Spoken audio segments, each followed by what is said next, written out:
പാവയ്ക്ക ചായ കുടിച്ചിട്ടുണ്ടോ? പ്രമേഹ രോഗികൾക്ക് മികച്ചത്.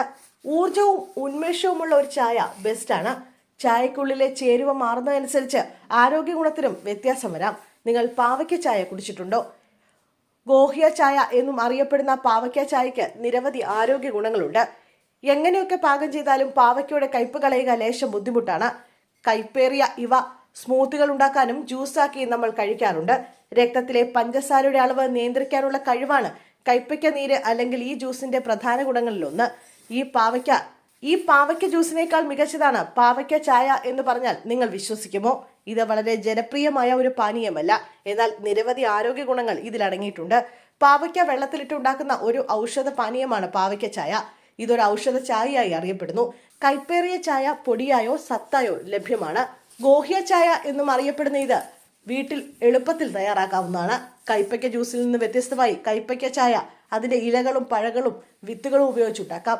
പാവയ്ക്ക ചായ പ്രമേഹ രോഗികൾക്ക് നല്ലതാണ്. ഇത് രക്തത്തിലെ പഞ്ചസാരയുടെ അളവ് നിയന്ത്രിക്കുന്നതിനും പ്രമേഹം ക്രമീകരിക്കുന്നതിനും സഹായിക്കുന്നു.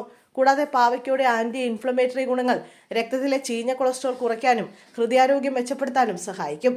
പാവയ്ക്കയിൽ വിറ്റമിൻ സിയുടെ സാന്നിധ്യം അണുബാധകളെ ചെറുക്കാനും രോഗപ്രതിരോധശേഷി വർദ്ധിപ്പിക്കാനും സഹായിക്കുന്നു. മാത്രമല്ല പാവയ്ക്കയിൽ അടങ്ങിയ വിറ്റമിൻ എ കാഴ്ചശക്തി മെച്ചപ്പെടുത്താൻ സഹായിക്കും. പാവയ്ക്ക ചായ കരളിലെ വിഷാംശം ഇല്ലാതാക്കാനും കുടലുകളെ ശുദ്ധീകരിക്കാനും സഹായിക്കും. ഇത് ദഹന പ്രശ്നങ്ങളെ അകറ്റി നിർത്താനും സഹായിക്കുന്നു. അതേസമയം പാവയ്ക്ക ചായ എങ്ങനെ തയ്യാറാക്കുക എന്ന് നോക്കാം. പാവയ്ക്ക ചായ വീട്ടിൽ എളുപ്പത്തിൽ ഉണ്ടാക്കാവുന്ന ഒന്നാണ്. ഈ ഹെർബൽ ടീ തയ്യാറാക്കുന്നതിന് ഉണങ്ങിയതോ വാട്ടിയതോ ആയ പാവയ്ക്ക കഷ്ണങ്ങൾ, കുറച്ച് വെള്ളം, കൂടാതെ തേൻ എന്നിവയാണ് വേണ്ടത്. കൈപ്പയ്ക്കയുടെ ഉണങ്ങിയ ഇലകളിൽ നിന്നും ചായ ഉണ്ടാക്കാവുന്നതാണ്.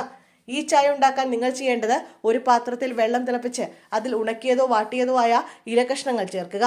ഇടത്തരം ചൂടിൽ വെള്ളം 10 മിനിറ്റ് തിളപ്പിച്ച ശേഷം അങ്ങനെ പാവയ്ക്കയുടെ എല്ലാ പോഷകങ്ങളും അതിലേക്ക് എത്തുന്നു. ശേഷം തീയിൽ നിന്ന് വെള്ളം മാറ്റുക. കുറച്ചു നേരം കൂടി കഷ്ണങ്ങൾ അതിലിട്ട് വെക്കുക. പിന്നീട് ഈ വെള്ളം മറ്റൊരു പാത്രത്തിലേക്ക് മാറ്റുക. ചായയ്ക്ക് കുറച്ച് രുചി നൽകാൻ തേനോ മറ്റു മധുരമോ ചേർക്കുക. എന്നിരുന്നാലും ചായ പ്രധാനമായും രക്തത്തിലെ പഞ്ചസാരയുടെ അളവ് നിയന്ത്രിക്കുന്നതിനാണ് ഉപയോഗിക്കുന്നത്. മധുരം ഒഴിവാക്കുന്നത് നല്ലത്.